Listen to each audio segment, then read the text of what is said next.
And welcome back, everybody, to another episode of Bubba and the Bloom, episode 85. Going to wrap up our outfield review, part 2, ADPs 31 through 60 from the 2023 season. And, probably talk about some other stuff. I'll try not to mention a certain position, I know, so we'll avoid that at all costs. But it's going to be fun to wrap up the outfield, do pitching next week. You guys enjoy the holiday weekend here, so just one episode this week. You can find me on Twitter at BDentric, the podcast at Bubba Bloom Pod, and my co-host, as always, on Twitter at Ryan BHQ. Ryan Bloomfield, how we doing, my friend? Doing great. It's PDF Eve for the baseball forecaster, which is always exciting. Like the work is done. I think Ray just has to press a button, and anyone who has a recurring subscription to the forecaster gets the PDF tomorrow. So I think he sent it out to HQers earlier this week. Yeah, and so you're probably already starting to look at it, but it's out and it's beautiful. I can attest. Yes, he did tweet out 6 hours ago, prepping the distribution list for BF24 e-release tomorrow. It's PDF Eve. Yep. So it should be out sometime, probably by the time you're listening to this podcast on Wednesday. So good to get that out. And then, just, I don't know, we're going to chill for Thanksgiving. So like you said, no Thursday show. I'll probably be asleep by 8:30 Thanksgiving night. We'll be back at you next Tuesday for starting pitchers as we crawl to the end of our review period. Yep, I'm looking forward to the PDF distribution because it's always fun to see all the tweets where people show their email that comes out. So whoever's in charge of the Baseball HQ account's really busy on Twitter on Wednesday having to retweet stuff. So that's always fun. I'm personally a hard copy guy. I like to have it in my hands. So I'll definitely read some stuff and have some fun with it, but I'm a hard copy guy. Couldn't tell you're with your handwritten notepad and your hard copy book. Yeah, that's me. It's 2023 or 3, Bubba. Yep. It is 2023. Yeah, but I'm old. We've established that on this show, so it's okay. We can't progress me everywhere. I enjoy analytics. Let's just have fun with that, okay? And see where that goes. But yeah, we're gonna wrap up outfield. We kind of joked before the show that outfield's ugly. Yeah. The deeper you get into this, it's like everyone pictures this outfield being this deep pool because there's 3 per team in the MLB. You need 5 in the NFBC, but it's just like it dries up quick. So. And I think the theme that we talked about last week was this is the place to get your 5 category well-rounded hitters, and that was true for ADP 1 through 30, but this is low-key pretty bad. 30 through 60, and that's probably why, at least looking forward to 2024, outfield is, I think, going to be pretty shallow, just because the names of folks that we are going to talk about tonight is it's pretty ugly. I did forget to pull up the picture, so that's why I'm struggling. I heard you just put it from your phone to your computer there, so that's good. But Ben Tidd, good friend of the show, he commented on the tweet and said, "Hope you already had your steals before you get to this point of the ADP." I guess it reminds me, when I look at this, because when I do my rankings and stuff, I always remember in outfield, you get to a certain point, and it's just kind of rank who you like, not maybe who might because they're all. You're kind of going for certain categories to fill out your team is what it comes down to. At a certain point, you're not looking for studs to carry your team per se. You're looking to find a diamond in the rough, like Bellinger, who we'll get to. He was kind of the last diamond in the rough in this area. And otherwise, it's you can make cases for guys, but it gets ugly quick. So, there was, out of the 30 through 60, you noticed this before the show, Bubba, but out of ADP 30 through 60, only 2 guys finished in the top 20. That's Nick Castellanos, who was the 32nd outfielder overall, ADP of 128, finished 13th.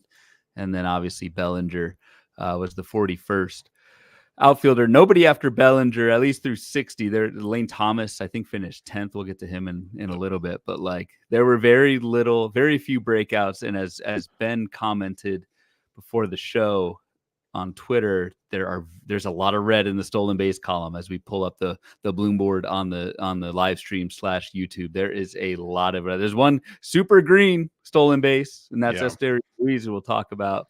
But stolen bases to me really fell off in outfield in this 30 to 60 group. Like there's a couple 20 stolen base guys, but there's a lot of zeros, a lot of ones in this group. Not much power either. That's what I was going to say. That's what I was almost more surprised about, is especially on 46 through 60. You can almost even say 42 through 60 after Bellinger.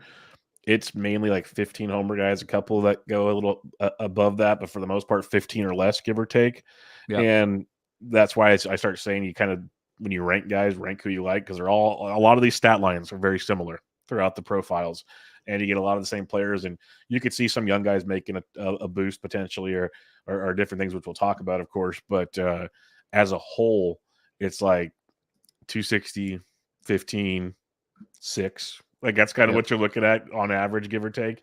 And that ain't going to cut it if you didn't draft appropriately earlier. And so that's why I'm really looking forward to recapping starting pitching next week, because every position so far, it's like the top, 5, top 10, something like that are elite. And then we all see like these drop-offs start to come in. Outfield is almost even worse because you need 5 outfielders. You don't just need one position. So you need 5 outfielders. And if we're talking, you need to get them in the top 30 ADP, like that ain't good. That ain't good at all if you're trying to fill out the rest of your roster and maybe you want to take a pitcher or two early. That makes things murky real quick. I know we joked a lot about a lot of my team builds when we were doing live drafts and whatever last draft season, where I'd have like 4 or 5 outfielders in the first 9-10 rounds. I don't know if that was, I just lucked into that by design, but like that definitely worked out for me to kind of avoid a lot of these guys. But Bellinger was one who was on a lot of that my was your teams, boy. So you got him. He was on your teams, and it could also be like you use different projections and models and what you have going on while you're drafting, and they might see that in those models going, hey, this is what the pool looks like. So when you're drafting, that's probably why they were pushed up the your rankings at the time to draft. And that would make sense. It was more just dumb luck. I'm not that smart, man, but thank you. Okay. There you go, people. Try to give him a pat on the back. Won't even take it. Rejected. Matumboed. Yep. You matumboed me right there. I got the wag and everything. Well, we'll take some L's on this show too, so we'll have some fun with that. But let's get into the first one on the show, and this is one that I remember even last year we talked about him quite a bit. For the I think I was higher than most on Steven Kwan. Other people told me I was crazy. I think we were a little bit both right on that one. I'll be honest with. He finished as the 38th outfielder off the board with an ADP of 125. 268 average, 5 homers, 21 steals, though. So that was nice. The average maybe could have been better. He did score 93 runs, though. That was a plus as well. So kind of the things I liked about Steven Kwan, I did think he'd have more power than 5 home runs. But this is like, if you look at his stat line from the year before, this is who he is. And that's kind of scary looking at potentially 2024.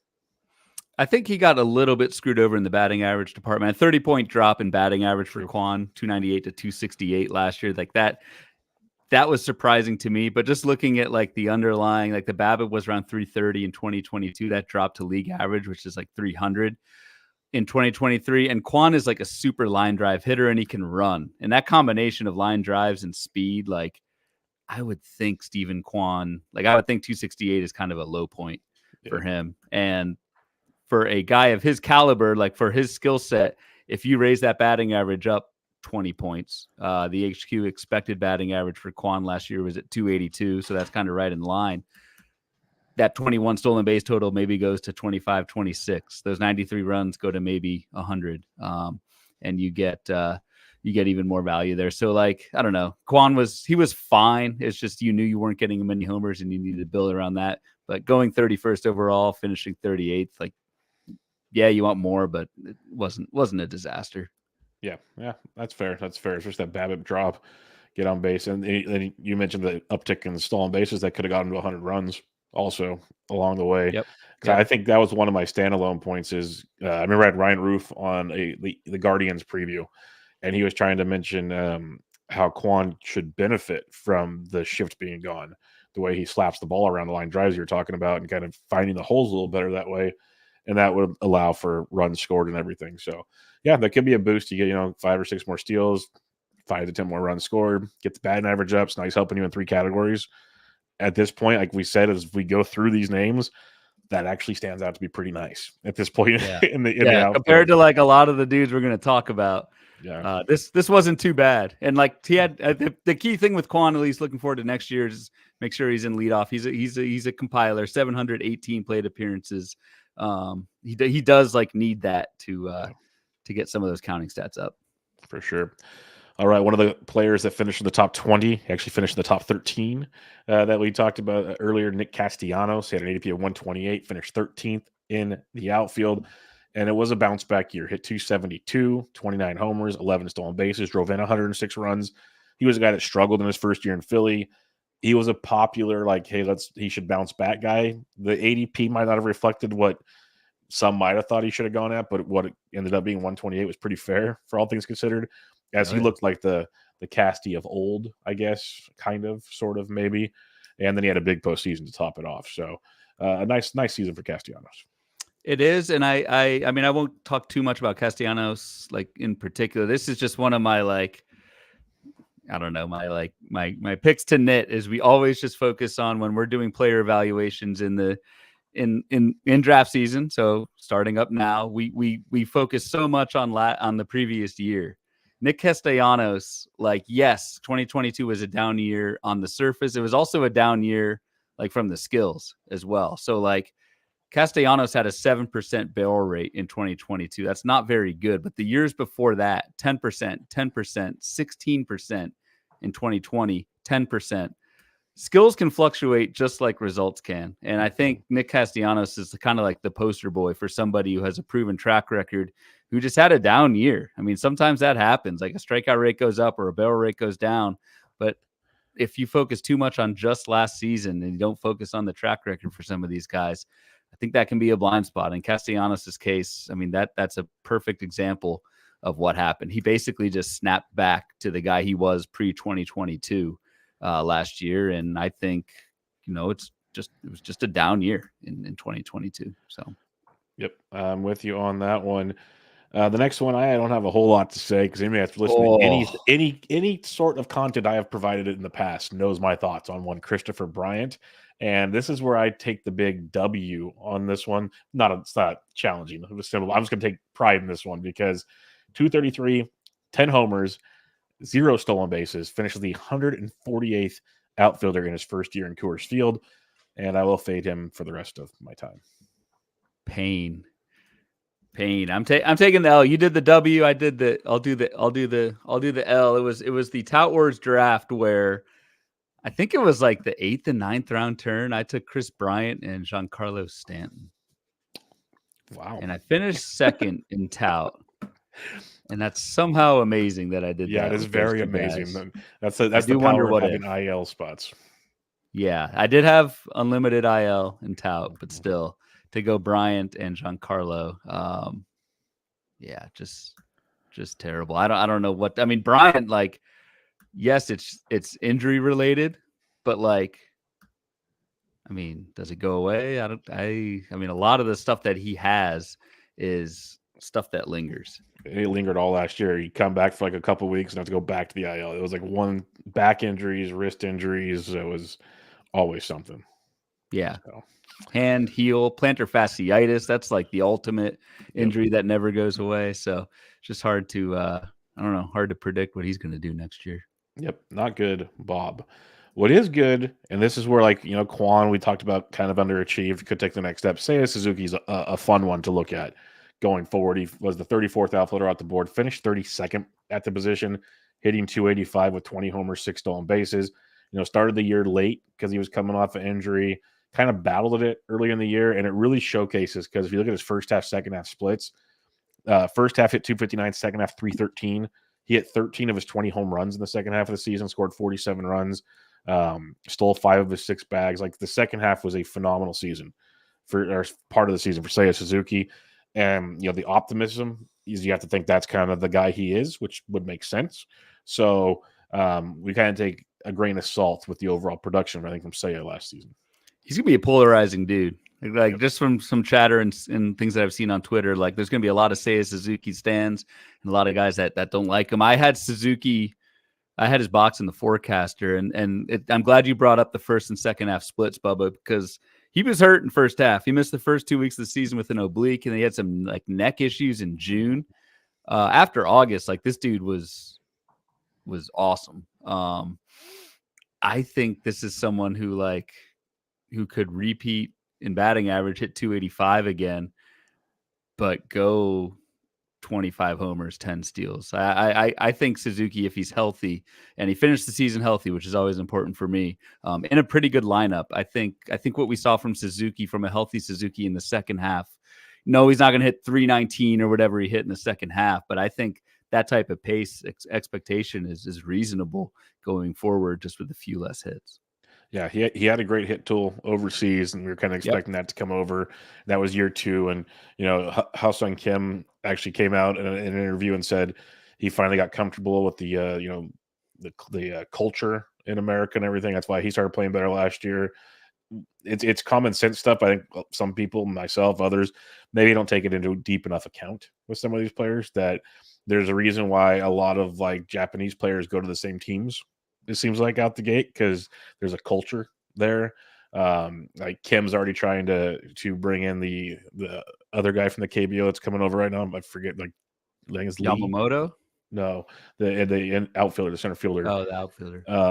And so I think he's trying to recruit him. He said it in the interview, like, I'd love to bring him here, take him under my wing. I could show him where to eat. I could like totally take care of him, and he doesn't have to worry about any of that stuff. And there's a lot to be said about that. So, and that's why there's like Yamamoto going to pitch with Singa with the Mets would make a ton of sense. Like stuff like that, where you kind of already get those barriers out of the way. But so that's just a little side piece there. Anthony Santander is a fun one. He finished 20th. That was my bad. Misread this one earlier. I was wondering, because I remember how good he played last year. 35th off the board, finished 20th in the outfield, hit 257, 28 homers, 5 stolen bases. He even drove in 95 runs. He hit 23 of his 28 home runs against righties. So he's a switch hitter, so he played all the time, but he loved hitting righties a lot more. Makes sense in that ballpark also.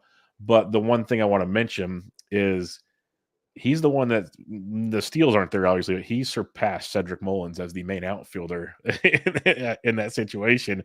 And he's pretty much locked into that middle of that order. And he had a big, especially, I thought the second half was better. His first half was better, but he was clutch down the stretch too.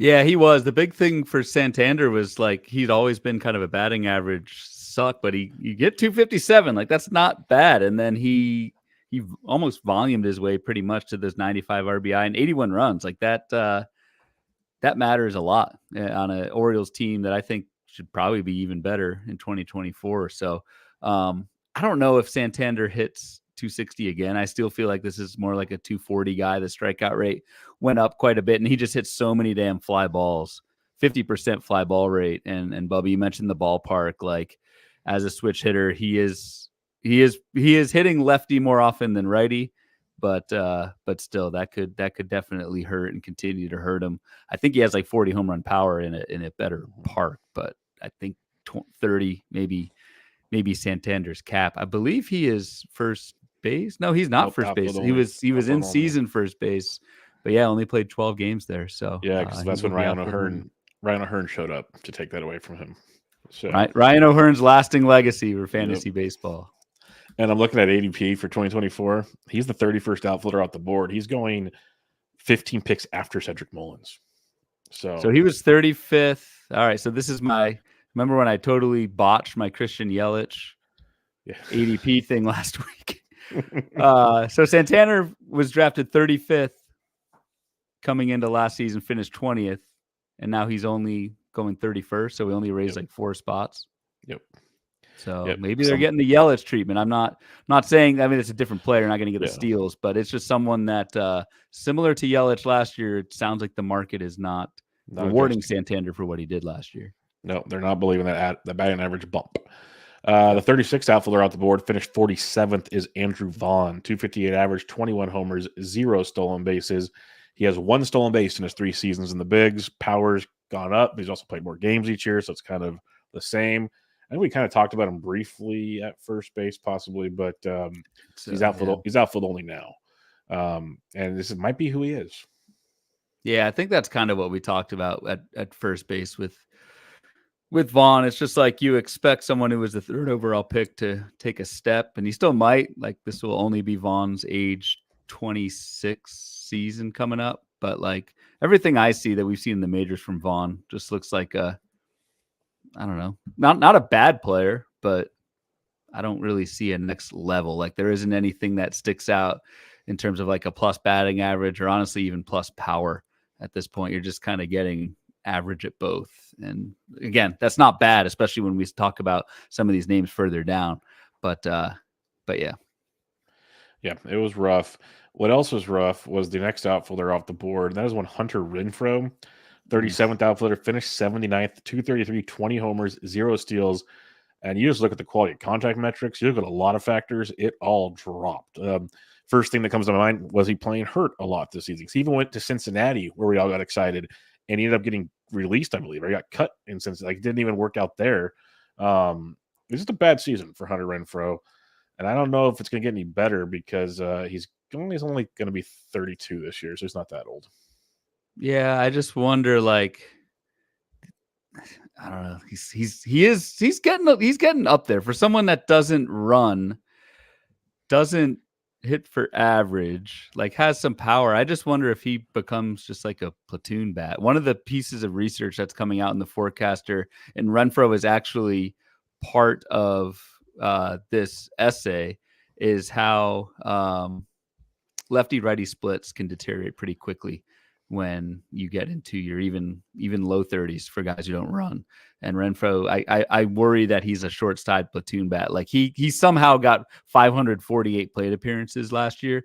I'm taking the firm under on that next year. And I mean, I would think the market is too. Like, there's not much here outside of some power. ADP 415. Yeah. And I don't, I mean, he's going right after the KBO guy. Yeah.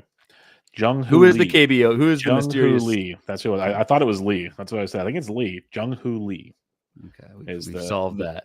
Yeah, it's supposed to be like amazing bat. So we'll see how that plays out. I don't have a ton on him. You might, because you drafted him in tout. Giancarlo Stanton finished 103, 191 average, 24 homers, 0 steals. A lot of time on the IL. You correct.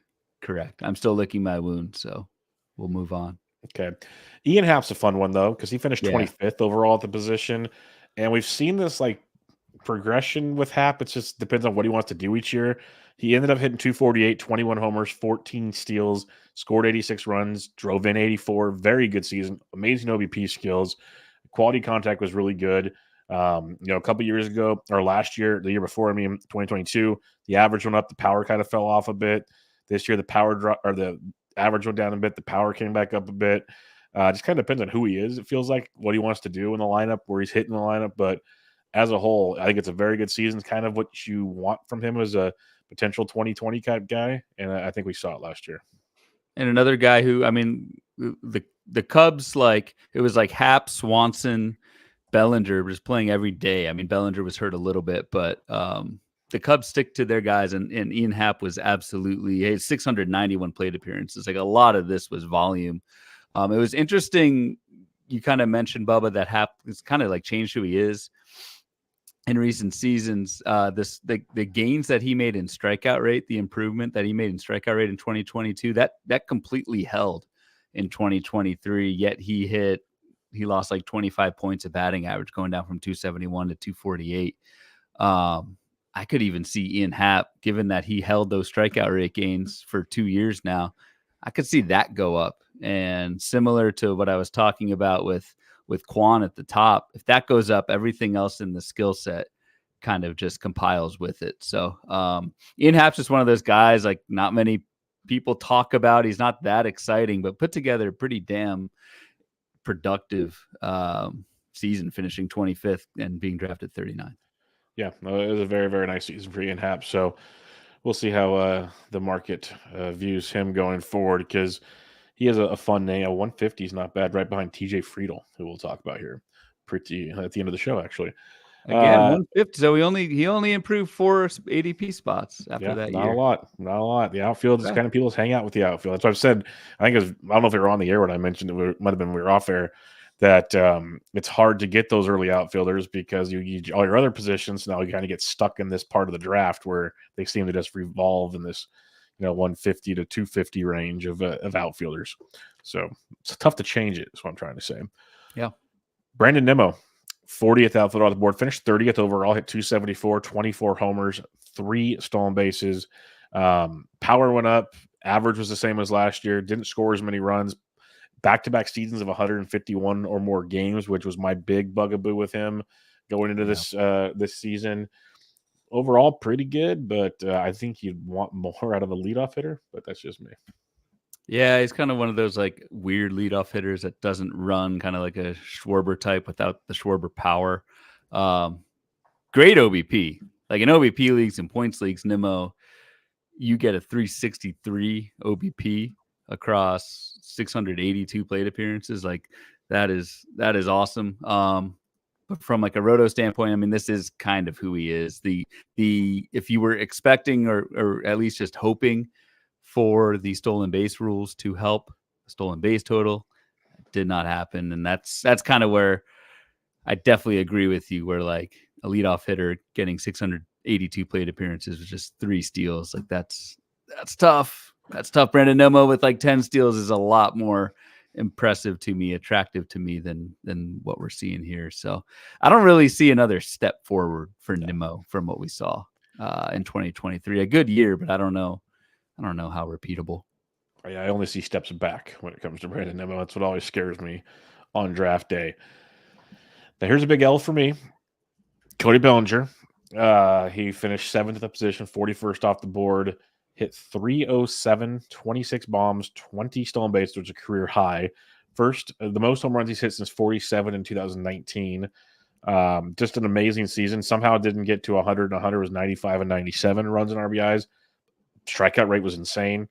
Great season. And what's crazy is he's only going to be 28 this year, which he's been playing forever. So heck of a season for Bellinger. I'm curious to see where he lands, but great 2023. Yeah, I mean, similar to what I was saying about Castellanos, it's like this is a track record guy. Maybe just needed that change of scenery, get out of LA. We know you have the skills, and like he again entering this season was just 27. Like if you're that young and you've shown the ability to throw together an MVP season, like that's worth drafting in middle rounds where you're starting to get some starting to chase some upside. So will he hit 307 again next year? Like that, I highly doubt. Even like the barrel rate was pretty bad for Cody Bellinger, 6%. That doesn't really support 26 home runs. In the forecaster, we have an expected home run metric. That's all based off StatCast data. Bellinger had those 26 homers, but just 18 expected home runs, which isn't very good at all. So I'm a little weary of paying whatever Bellinger's price is right now. But still, hell of a breakout season that again had on labor and helped take me to the promised land there. Yeah, no, it was a heck of a season. I want to be in on him this year, but there will be a tax. He's up to 55th in the ADP world, so he's getting the bump. That's going to be tough. Sure. That's that's close to like your boy Arozarena, isn't it? Well, Arozarena is probably like 10. He's 12 picks after Adelise. He's 3 picks in front of Jazz. He's 5 picks in front of Nolan Jones, 16 in front of Yelich. Okay, yeah. So that's probably like in a 15. That's the 4 or 5 turn area, give or take. And you're probably getting a lot of pitching there. That's what I'm kind of guessing, just off the top of my head. So we'll see how that one pans out. The next guy is very interesting to me, Lars Neal. 42nd outfield off the board, finished 60th overall. Just the surface numbers, you don't love 261, 14 homers, 11 stolen bases, but I see it in 117 games. Like the skills I like a lot. He was injured throughout the season. The skills are very good with Lars Neal. If he can stay healthy, I think this is another guy that we could see like a Seiya Suzuki type season out of him. So I'm a Lars Neal with maybe more speed than Seiya as well. So I like Lars quite a bit again, but injuries got him overall last year. Yep, I can definitely see that. And Newbar, it's just interesting. Like a lot of smart people were really on Newbar, and it probably worked out if the injuries didn't get in the way. Like it was a good year. Just interesting to see him right next to Cody Bellinger, who was almost like a universal fade entering the season. So 92% stolen base success rate for Lars Neal. Like, I think the jump from 4 steals in 2022 up to 11 last year, I think that could even go higher. Big thing with St. Louis is like, where are they gonna hit him? Is he gonna be back up near the top, like at the expense of Tommy Edman again? What will that look like? How often will he play against? How often did he play against left? He played pretty regularly against lefties. When he was healthy, he was the dude. Yeah, and had a 320 OBP. Has a career 344 OBP against lefties, a career 353 OBP. So there's really not a platoon issue there either. You're right. It's strictly just stay healthy and compile. I wonder where he's going in 2024. Because that's why I liked him last year. I didn't like Edman because I didn't think he'd play. Nootbaar is 194, 3 picks in front of Nimmo, and then like 13 picks after Outman. I mean, I think we just talked about Nimmo. Like I would take slam Nimmo over Nimmo. In a heartbeat. That wouldn't even be that close to me. There's other guys, Kerry Carpenter, Jaron Duran. I'd probably still take Nootbaar. So yeah. See how that one plays. I don't have a lot on Harrison Bader. Finished 107, 232, 7 and 20. He traveled around different teams, visited the IL just as much. Just a rough go. His favorite team. Bader. Yeah, his favorite team was the IL. Yeah. No, I don't have much either. It's kind of like the same story. He will be 30 next year. That's kind of crazy to think. I still think of Harrison Bader as like an up-and-coming prospect, and no more. Yeah. Whit Merrifield, we talked about him earlier. I believe it's second base, 272, 11 and 26. Yeah, finished 36th at the position though. Yeah, like a fine. Honestly, I mean, an unheralded like good season for Whit Merrifield. It's not the first, second round value that he's put up in years past, but to get 272 with 26 bags when not many people that we've talked about have stolen bases. That Whit Merrifield was an awful productive guy who not many folks kind of talked about going 44th at outfield. Yeah, so that was I can't buy it going back. Let's put it that way. I mean, he will be 35, and these are skills that you don't want to be in your mid 30s to have. I agree. Mitch Haniger, don't have much to say there. I didn't like the Giants signing him to begin with. He's always hurt. And he was hurt again. Finished 167 at the position, 209, 6 and 1. I have nothing on this, and he won't be on any one of my teams. Yeah, I'll spare you the pain as a Giants fan. We can move on. Riley Green is a very fun name on the Twitter streets right now. 46th off the board, finished 90th overall, hit 288, 11 home runs, 7 stolen bases in 99 games. He was supposed to be like the stud coming out of spring training. Then he got hurt right before the end of spring training, had to rehab and come back. So he played 99 games. Not bad. Probably still not fully healthy to what we saw in spring training. So I am intrigued by the guy that will be turning 23 this year. Tommy John in September on his non-throwing elbow. I will say the hype on Riley Green will only grow once the forecaster comes out. We'll leave it at that. There's an interesting upside projection on Riley Green in the book because the skills look fantastic. It's just he's got to stay healthy. But this combination of skills that he's shown now really over like 2 years, 2 partial seasons in the big leagues, he's got 834 career plate appearances and the skills are pretty good. And he will just be 23 next season. So I get it. Will I go for it? I don't know. It's going to be tough. But the other thing with Riley Green, I think 2 years in a row, he has shown up on our Homer to Barrel Bloom board as a lagger. Detroit Tigers could very well be exactly. Could be Comerica related, especially in center field. Yep. So take that for what it's worth. That the Homer production might be lagging behind what we see from like a barrel rate or from the skills from Riley Green. I remember when they announced last year that they're changing like the height of their fences, maybe part of the dimensions, and like right center, and everyone said it was for Riley Green. Well, didn't really pan out, but maybe it will. He's only going to be 23. He might still be building power. I know. That's the crazy thing. So it might actually pay off. And next thing you know, maybe it's 25 bombs next year. Like he's got the skill set. Let's put it that way. And I have not read his forecasters, so I do not even know what the fancy thing is that's gonna get everybody all excited on that one. It's impressive. All right. Now the next few guys, I don't have a whole lot on, so I'll let you run with them if you want. Jeff McNeil, anything? Jesus, I played Jeff McNeil. That's one of those guys you set and forget, and he sucks all year. I had Jeff McNeil, 10 dude, 270, 10 and 10, and played like every day. Yep. And got and he 10 hit in the homers, middle of the 10 order steals. too. Because remember in DFS, he hit like third every game. And it wasn't even like I'm like perking up. I'm starting to get heated.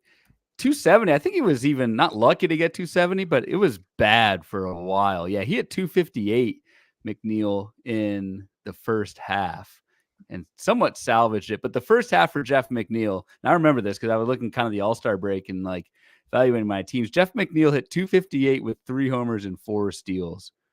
Like, AKA doing absolutely nothing, yet I keep rolling him out there in 15-team leagues because I think he's stable and will provide a good batting average, and it just never happens. So good riddance to Jeff McNeil, who did he get a Ford Bronco? Was that him? Ford Bronco, Bronco from Francisco Lindor. Yeah, I guess they had some kind of bet or something. I didn't read it all. I just saw the picture and the headline, and Lindor made good on his promise. They were supposed to, get a vehicle, and he got a Ford Bronco. And people are clowning on it, but they're pretty awesome, these new Ford Broncos. Yeah, dude, those they're are not nice. cheap. They're not cheap. Like, if you get it decked out, which I'm guessing it probably was, that's about $80,000 when all things are said and done. Like, that wasn't a cheap gift. And it looks good. I like that. It's a blue color. So Lindor made good on his promise that if McNeil won the 2022 batting title, which I guess he did, because eventually got the freaking car, he would be the proud owner of a blue Ford Bronco. So I don't know what took so long for Lindor to do this, but I know they were backordered. The Broncos been backordered a lot lately, so I don't know. Maybe that was it. But I like those things. As a former Jeep Wrangler driver, I have a soft spot for those types of. I have a soft spot for them because as a kid, the old school like 87 Broncos, where you could take the back shell off of if you wanted to on a nice day. We used to take those down in a 4-wheel in them and bonfires by the creek. Yes, I lived in a small town, so it was a lot of fun. I love those rides. But all right, back to the show. So if we win podcast of the year, FSWA, maybe a loyal, rich listener or something will get Bubba a Jeff McNeil style Bronco. That would be amazing. But yeah, let's just start with like, I'll just leave it at that. Oscar Gonzalez. No, God. Yeah. So he's a 48th outfielder, finished 219, 214, 2-0, and he was in the minors a lot. Correct. Joey Maness is an interesting one just for the fact that, 2022, we saw Joey have a big boy season hit 13 homers. He hit 20 in 2022. He hit 324, though, in 2022, so you kind of expected a big bump. In 2023, 275, 13, 71, 89, no steals. You knew you weren't going to get steals. Overall, not a bad season, I guess, but as a whole, not what you're looking for at all. You can say bad season if you want. No, it was bad, dude. I was like, bad average was nice at that point, but yeah. The bad thing with it was, it was 2 homers in the first half. I think Joey Maness had more home runs in the World Baseball Classic. He had 2 homers in one game in the World. I think was it against the U.S.? I think so. Yes, it's what got everybody all excited. Yep.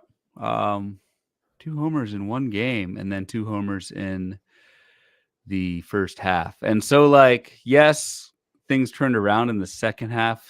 Actually, a pretty decent second half. 40 runs, 50 RBI. Yeah. But how much of that was on the team that drafted him? Like, how many teams held on to Joey Maness in the first half? But that is interesting, the second half, especially the counting stats. And that kind of goes back to how he perceived the Nationals. We talked about this a little bit in season last year. The lineup wasn't that bad. No, it wasn't. And second half, you had CJ Abrams going nuts. You had Lane Thomas up there. I can see a path for Joey Maness if the power kind of holds up to post kind of some sneaky RBI and run production. And it's weird, you can't take full into this information, but his line drive percentage dropped 5%. His ground ball went up 4%. His infield fly ball went up 9%, and his home run to fly ball in 2022 is 25.5 or 20 and 25.5. Last year was 8.6. I know the barrel rate dropped a lot, hard hit rate dropped a lot. There's just a massive gaps in what took place in 2022 to 2023 that leave me questioning things. Let's put it that way. So I think you I don't know if you even split the difference in power between 22 and 23, but he'll be better than a 9% homer to fly ball rate. Yeah, that's kind of what I'm thinking. I see that drastic of a split in homer, even if it gets back to like 14 or 15%, that would be huge. Whatever. Dude, we're talking back to close to 20 home runs. So if he gets 275, now you're getting RBIs in there and runs scored, and he's formidable. So and you got to think he's cheap. You have to think he's cheap. I'll let you know. That's Ryan queuing me up here. So Joey, is he not? He's not outfield eligible this year. He's not outfield eligible. He's first base only. No, he's UT. UT only. So don't even think about him. Apologies. Yeah, he had 19 first base games. Ouch! One game is all. One in right field. That's rough. So that's a good call. Yeah, you're not going to draft him at all then, pretty much. No, that's a DC only type play. Oof. If we did care about editing this episode post production, we got the last minute and a half of Joey Maness's talk. Bubba shakes his head. Not happening. Nope. Next up on the agenda here, Alex Verdugo will go from one great. Trust me, it just gets worse. Joey Maness might be the highlight of the next 10 names we talk about. Alex Verdugo, 57th outfielder on the season, 58th in ADP, hit 264, 13 homers, 5 stolen bases in 142 games.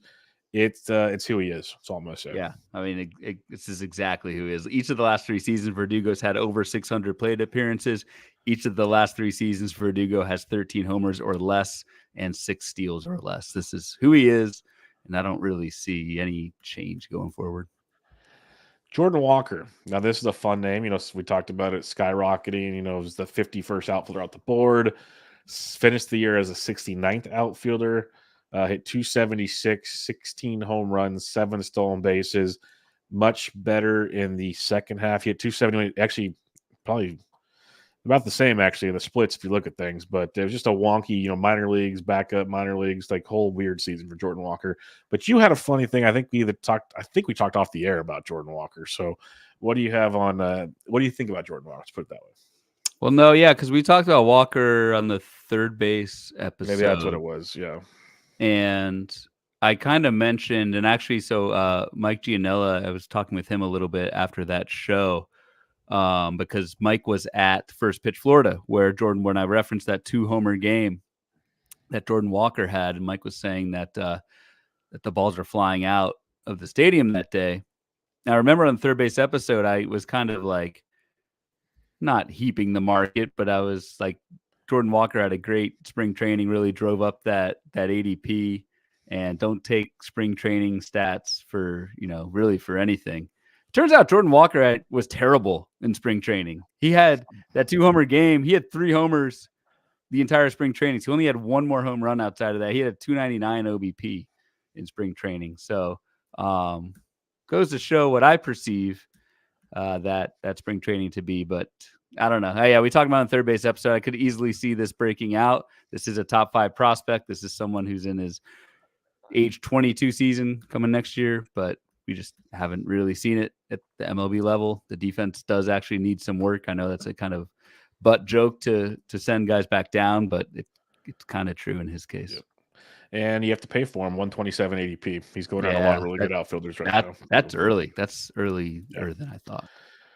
Seth Brown, 222, 14-3. He was more of a power speed guy in the past with no average. The power and speed was not there this year. Injury riddled season, but yeah, not going to happen. Power and speed guy with no average and with no power and speed. Yep, so not going to happen. Andrew Benintendi, 53rd outfielder off the board, finished 77th. Everyone's all excited, going to a new team with the White Sox. Then we forgot the White Sox. That's who they are. And Andrew Benintendi is who he thought he was. Hit 262 with 5 homers and 13 steals. He's like Verdugo light. Yeah, he did this over 621 plate appearances. White Sox Highest ever, biggest contract that they've ever given a free agent. So that's good. White Sox doing White Sox things.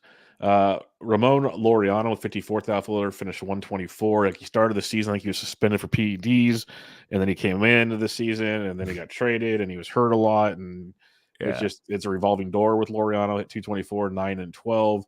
The Guardians did pick up his they made an arbitration deal basically with him, so he's coming back to play outfield for him. I mean, he does have power speed. Like I think he's a Tommy Pham type guy when healthy.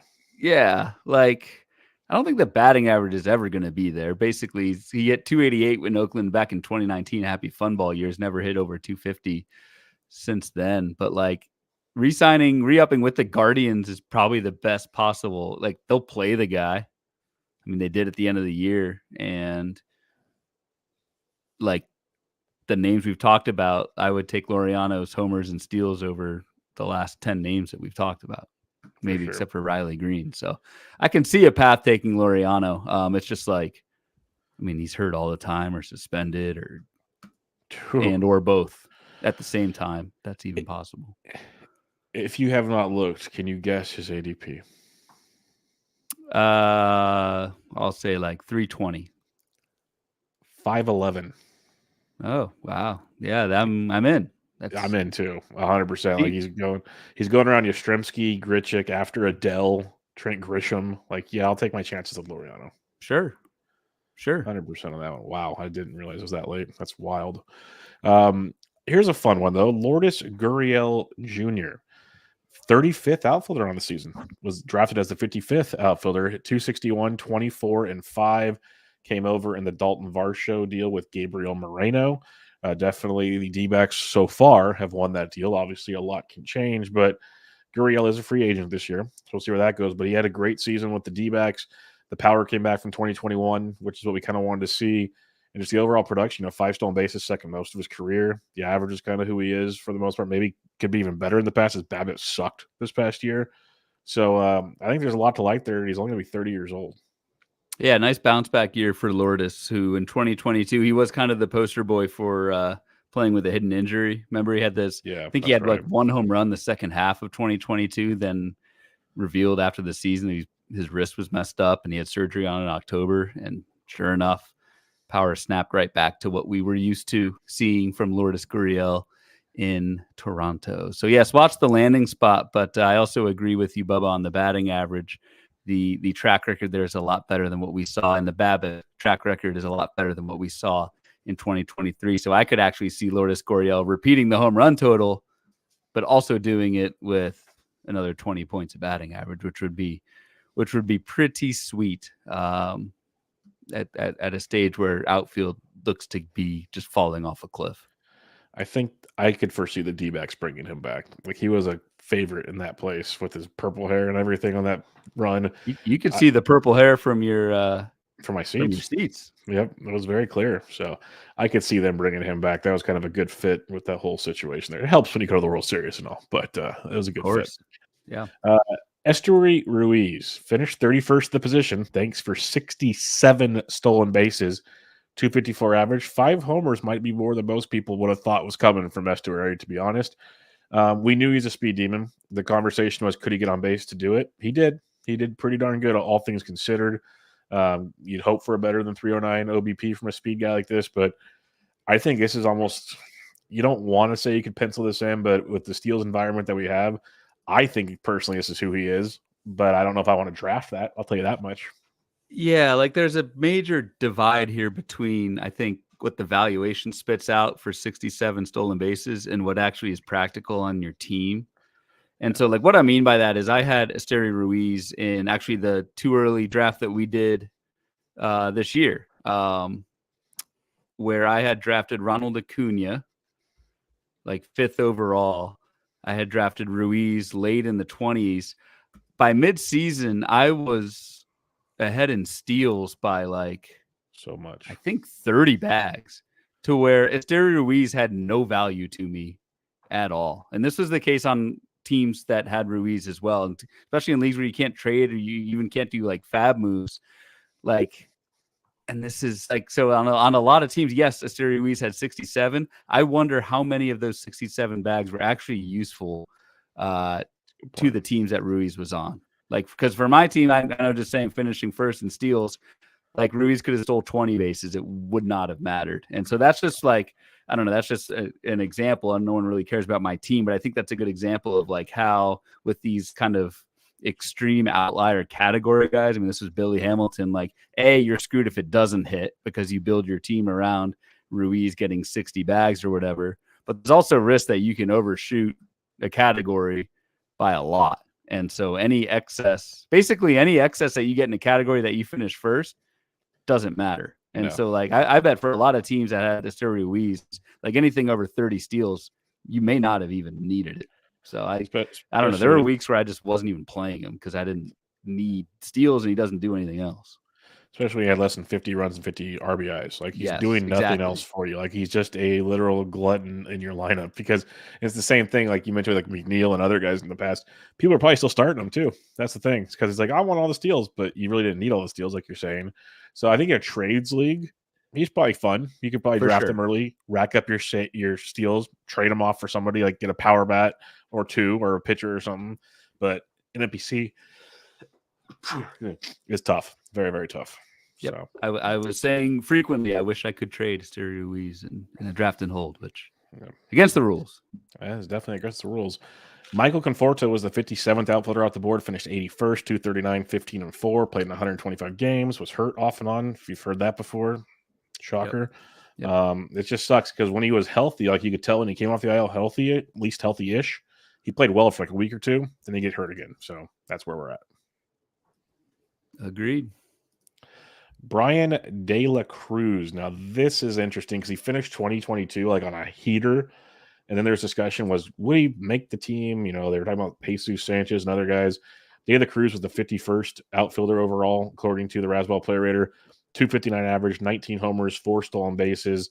The average was pretty solid. The power went up 6 home runs, but he did play in almost 40 more games than the previous season. It was a mixed bag for De La Cruz, just from experience with DFS-wise. The first half, he crushed it. Second half, not so much. Not so much, but still, like, the skills were there in the second half. I'm just looking at his forecaster box as we kind of talk, and there's an impressive upside on Brian De La Cruz. I could even see a world where he's the most valuable De La Cruz in 2024. Ooh, I like that. That. I could see that being a bold prediction on certain sites, you know, when everyone does their bold predictions. It's kind of a combination sliding Ellie De La Cruz and the downside, what we saw in the second half, but also the like the pretty interesting power numbers and like not bad strikeout rate and 4 out of 5 stolen bases for De La Cruz. Like, I think there's some pieces here. If Miami plays him every day, that can make this work. I like De La Cruz quite a bit. I don't know, you know, the surface stats weren't all that with 19 homers and 259 batting average, but I think there's some room for growth there. Yep, I'm with you. I'm a fan of De La Cruz. Just do it for a full season. I'd be really pumped. That's what I want to see. Make it consistent. Masataka Yoshida, 59th outfielder off the board, finished 37th at the position. 289 average, 15 homers, 8 steals in 140 games. This was a tough one because he showed signs of being so darn good at times, and then other times he disappeared with a ground ball rate close to 55%. And it's just, who are we going to get? Because the bat-to-ball skills are pretty solid overall. Just the consistent output is rough. So what are your thoughts on Yoshida, who I think this could be, you know, first year in the bigs in America, like, let's get comfortable thing with him too. Who knows? Yeah, so there's definitely that. There's that, you know, these are humans. They're not just stats on a screen. That could very well much be it. There's also, so I had Yoshida's forecaster box. There were some pretty stark first and second half splits for Yoshida, where pitchers were adjusting to him pretty well. So the batting average from first half to second half for Yoshida dropped from 305 to 271. The walk rate went from 9% down to 3%. And the contact rate went from 87, which is really good, down to 82 in the second half, which is still just, it's above average, but it's not really good. So I think Yoshida is going to have to adjust back to the adjustment in year 2 because those second half plate skills are pretty worrisome when you pretty much don't bring anything else to the table. There's some risk that this is a Alex Verdugo type of profile. Yeah. I was about to say, we said Benintendi's Alex Verdugo light. Yoshida's Alex Verdugo plus a little was the way I look at it. That's very similar. And hey, 2 play for the Red Sox, 1 used to play for the Red Sox. Maybe they have a type in that front office. So Alex Verdugo heavy, yes, he's the original, the Coors original. Then there's the light, and there's the ice. So that's what we got going for us. All right. Yeah, See, Ben 10, I went to college too. I went to college too. I drink ice. You only drink those beers if you went to college. That's right. Yep. I can tell you. I gave you a whole rundown, a pyramid of that one, Ben 10. So Alex Verdugo ice. Yep. Oh. Yeah. So the black. I can just see myself at a beer pong table right now. Yep. Pretty much. 2:30 in the morning. Should have been in bed about 4 hours ago. Yep. And then the last one here, Jock Peterson finished 95th at the position, 235-15-0. Hurt a lot in the season, so I got nothing. Just the third San Francisco Giant where we've just talked about injuries in the outfield this episode. So that's got to be good for you. We didn't even get to Yastrzemski. He was always hurt too. It was a trend, folks. A very heavy trend with the Giants last year. Yeah, great. Lovely. All right, let's talk about some of the guys that exceeded expectations. We'll start with Lane Thomas, ADP of 283. Jock Peterson was 255 for a reference point. So Lane Thomas went about almost 30 picks later, 28 picks later. Lane Thomas finished 10th at the position. So now we're getting somewhere. Hitting 268 with 28 home runs, 20 stolen bases, scored 101, drove in 86. Former St. Louis Cardinal Lane Thomas. This was big boy stuff. He had a heck of a season. After kind of showcasing it a bit in 2022, he unleashed in 2023 in his age 27 season. Yeah, and a lot supported by the skills. Like our HQ's expected home runs, expected stolen bases are pretty much right in line with what we saw. The surface stats, volume just exploded with the 682 plate appearances. Lane Thomas was on a bloom board entering the season. We talked about this at first pitch last year, and I'm sure I'll run it again this year. But Lane Thomas in stolen base attempts was the biggest gainer from first half to second half in 2022. And that portended to bigger things with the rule changes this season, with the stolen bases going up from 8 to 20 in 2023. So great year from Lane Thomas. I do worry you are buying in 2024 off of a career year. So I do think there's some pullback, but that's just kind of normal regression.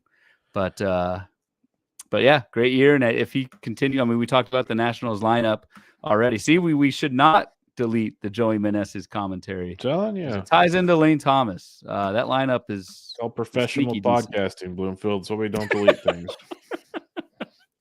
Yeah, you've been around the block a few times, so I trust you. Lane Thomas, ADP is 110, which is fair. You know, it's not bad. It's 10 picks after Spencer Steer, 8 picks in front of Seiya Suzuki, 20 picks after like Brian Reynolds, Schwarber, those kind of guys. So it's not bad. It's very. I got him actually at pick 121 in our early meatball draft, so I'll take that all day long. So yeah, not too shabby there. We're going to skip Marcell Ozuna because he's not outfield relevant, but he did finish 12th at the position in 2023. And we'll go to Josh Lowe. This is a big one. ADP of 425. Remember, Lane Thomas was 283. ADP of 425, finished 16th at the position in his age 25 season. He hit 292, 20 homers, 32 stolen bases. This is kind of what everybody was hoping they'd see from Josh Lowe eventually. Played in 135 games. Very, very impressive stuff. And he eventually just started playing every day. The Rays just let him go, which was great to see towards the end. Yeah, and I didn't really realize Josh Lowe. I thought he had a second half slide, and no, kind of, but like he hit 300 in the second half. Yeah, and maybe that's where I'm like. I think I'm just top of my head. I think his post All-Star break was a little sluggish, and he was platooning a lot still. Then they just let him go, and it was good again. Yep. The key will be like, with the playing time. Will the Rays? I mean, you mentioned he played a little bit more against lefties at the end, I guess, but still only had 67 plate appearances all year against left-handed pitching. So I don't know if Josh Lowe is out of the woods from a platoon standpoint. I mean, he's got a career 239 on base percentage against lefties. That is awful. Even last year it was 284. Not great. So still think there's some playing time downside there, but I think the production against right-handers that is pretty much skill supported is probably worth it anyway. You got to pay an ADP of 79 now. So pay the piper. Pay the piper. Yeah, tough one there. You get potential platoon. Probably shouldn't. He shouldn't, but it's the Rays. Or you can wait like 30 picks, 40 picks, and go get Lane Thomas. Those are the kind of discussions to be had. Yeah, I mean, that's the thing. Like I did mention the awful OBP in his career. That career, quote unquote, is 113 plate appearances. Like he has not been given the chance to really show what he can do against lefties if there is something there. For sure. TJ Friedl, this is a fun one. I had a lot of shares of TJ Friedl this past season. Finished 24th in the outfield with an ADP of 358, 279 average, 18 home runs, 27 stolen bases. Great season. But as we talked about in First Pitch Arizona, Ryan, the ballpark was beautiful for TJ Friedl. Absolutely. Which he'll be playing in next year, so we can't really use that as an excuse. He'll be leading off next year, most likely. The bit of cold water that I will pour on TJ Friedl, the StatCast numbers are terrible. The exit velocity terrible. The barrel rate 3% is terrible. Like I don't think he can. I don't know. Yes, the ballpark. Yes, like he's compiling. I don't think this guy can hit 18 homers again. Yep. I think you're looking more like a 10 to 12 home run type guy. With a good batting average, and he runs. So like the rest of the profile is pretty solid, but I wouldn't pay for a repeat. Yeah, it's tricky, and ADP is around 150, so it kind of depends on how your team build looks. Is the way I'll say that. Like I won't cross him off, but it's got to fit for the needs at that point in the draft. Yeah. Jorge Soler, 27th outfielder out the overall at the end of the season. ADP of 283, hit 35 home runs while hitting 250, or 36 home runs while hitting 250. Looking for a home right now, but looks like all things are pointing back to Miami.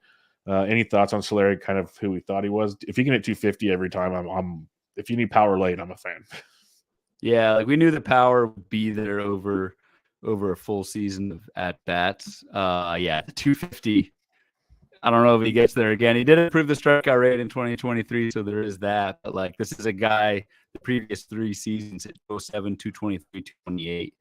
So like the 250 is the number that I'm like, I don't know. This could be a 220 with 30 home runs, but that isn't as enticing. Yep. And the last guy I want to mention here, because he's a fun name right now, James Outman, finished 28th at the position, ADP of 471. Finished the year hitting 248 with 23 homers and 16 steals. It was a roller coaster of a year. Started out great. At one point, looked like he was going to go back to the minors for a bit, and then he finished the year strong. Like if you look at his first half, second half, 236 average, 264 in the second half. Home runs are about the same. Steals are about the same, but the batting average improved significantly in the second half. It did, September and October were not kind to him. That's why it's a weird season, but for a rookie, kind of what I'd expect, honestly, as pitchers start to figure him out. The fact he finished the year as strong as, overall as strong as he did, good signs to the upcoming season. So what's your thoughts on Outman? Yeah, like really good power speed combo. Better than I thought, for sure. And was plenty productive on the bases, 84% success rate. If you're above the mid 70s, it behooves teams to have you run more. That's kind of the break-even point. So anything in the 80s, like Outman had last year, is a sign that the light will stay green. I worry a lot about the strikeout rate. Like, I don't know, similar to Soler, I don't think 248 even is attainable. But you're right, Bubba. Like, this was his rookie year, so we could see some growth. But he's an old rookie. He'll be 27 next year. Which also I think probably counts against him. Just the minor league track record was, this isn't like a top prospect who is 22. That is very, very true. So we'll have to see how that pans out. ADP of around 180, so you're not having to pay a fortune for him, which is nice. But yeah, we'll see. All right, before we get into listener questions, any final thoughts as we finish up our top 1 through 60, or part 1 and 2 of the outfield, where it was not pretty in the second half, like we said. Yeah, I mean, if anything, and again, I have done the one draft. I will admit, I try to admit that I haven't drafted yet. But if anything, it's outfield. I think should be a target early, because a lot of these guys just did not produce and are probably thus staying in the same part of the draft. So I think that, I don't know. I mean, you're the one who's been drafting a little bit more. Like, have you noticed outfield starting like round 10 starts to die?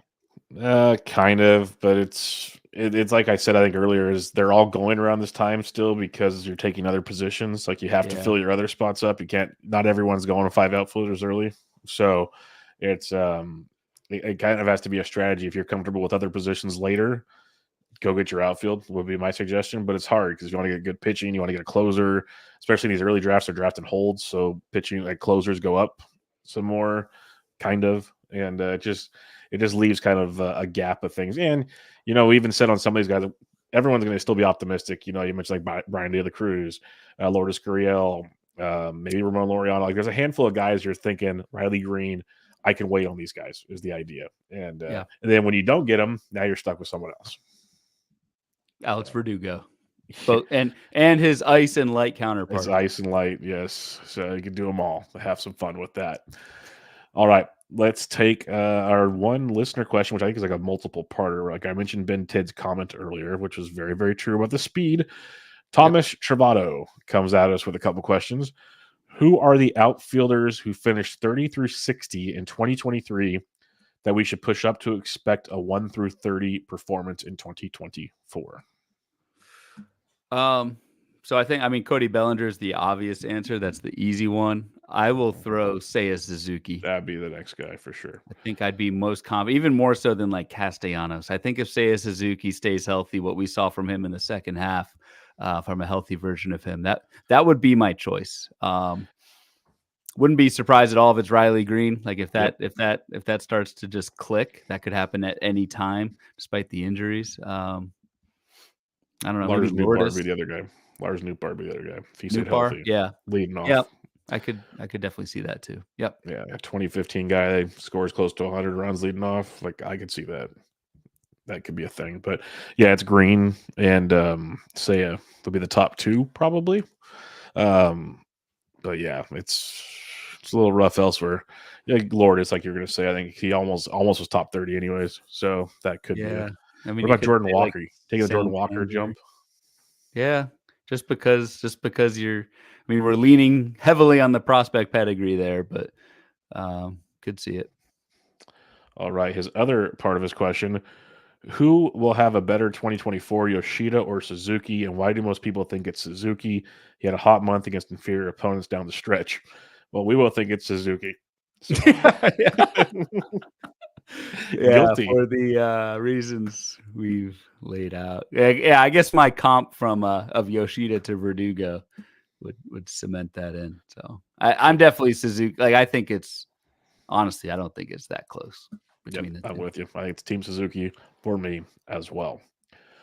All right, Ryan. Well, that'll do it. Wrapping up another set of Bloom boards for position players are done offensively. Now we have pitchers to go. Because we're not doing a utility episode. Sorry, folks. We got 2 starting pitching episodes next week, the relievers, and reviews are done. So final thoughts, I guess you want to do an overall hitters thing you can, or anything else you got before we head off to Thanksgiving? No, I think we these have been very helpful for me. Definitely on the hitter side. We'll see what the hit rate is or was for starting pitchers early in the drafts. You've kind of been alluding to that, because basically every position, that top 5 or 6, has been really good, and return a fair chunk of draft value back in 2023. So it will be interesting to see what happens with the starting pitchers. Yeah, I guess, and we'll probably do a live gladiator at some point in December once we're done with these previews, and I don't know, a couple of other fun things before we hit the new year and start doing previews. Yep. Again. Previews will be here before you know it. Plus, like Ryan said, we'll do some live drafting and some other fun stuff. Is Bloom board season starts up again here pretty soon. Yeah, so we'll have I'll start those in January, and we'll stay twice a week. So we'll have plenty of stuff. I don't know. Enjoy your forecasters. Enjoy your Thanksgivings. Yep. Those go hand in hand. That should be a tradition. Yep. So. Salute a high noon to you guys on Thursday, because I will be. So enjoy. But until next time, next Tuesday, a week from today, we'll be back with you guys. You can get Ryan on Twitter at RyanBHQ, the podcast at Bubba Bloom Pod. I am at BDentric. This is Bubba and Bloom, episode 85. Catch y'all next time.